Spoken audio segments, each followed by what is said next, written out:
Hi good morning ಎಲ್ರಿಗೂ. ನನಗೆ video ಮಾಡ್ಕೊತಿದ್ದೀನಿ, but edit ಮಾಡೋಕ್ಕೆ ಟೈಮ್ ಸಿಗ್ತಾಯಿಲ್ಲ ಅಂತ ಹೇಳ್ಬಿಟ್ಟು ವೀಡಿಯೋಸ್ನ ಎಡಿಟ್ ಮಾಡ್ತಾಯಿಲ್ಲ.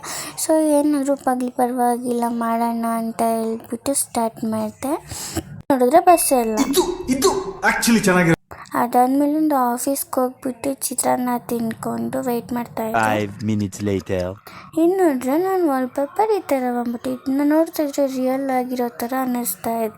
ಸಿಕ್ಕಾಬಿಟ್ಟು ತುಂಬ ಕ್ಯೂಟಾಗಿತ್ತು. ಅದಾದಮೇಲಿಂದ ಕೆಲಸ ಮುಗಿಸ್ಕೊಂಡು CBSEಗೆ ಹೋದೆ. ಅಲ್ಲಿ ನೋಡಿದ್ರೆ ಫುಲ್ ಟ್ರಾಫಿಕ್ ಅಂದರೆ ಟ್ರಾಫಿಕ್ ಇತ್ತು. CBS ಅಲ್ಲಿ ನೋಡಿದ್ರೆ ಬಸ್ಸೇ ಇಲ್ಲ, ಜನಗಳು ಮಾತ್ರ 4 ಬಸ್ ಆಗೋಷ್ಟು ಜನ ಇದ್ದಾರೆ. ಅಲ್ಲಿ ನೋಡಿದ್ರೆ ಬಸ್ಸೇ ಬರ್ತಾ ಇಲ್ಲ ಒಂದೂ. A few inches later. ಆಮೇಲೆ ಬಸ್ ಹತ್ಕೊಂಡು ಮನೆಗೆ ಬಂದರೆ ನಮ್ಮಮ್ಮ ಯಾವುದೋ ಒಂದು ಸೀರಿಯಲ್ ನೋಡ್ತಾ ಕೂತ್ಕೊಂಡಿದ್ರು. ಅದನ್ನೇ ನಾನು ನೋಡ್ತಾ ಇದ್ದೆ. ಏನೋ ಸ್ವಲ್ಪ ಇಂಟ್ರೆಸ್ಟಿಂಗ್ ಅನ್ನಿಸ್ತು.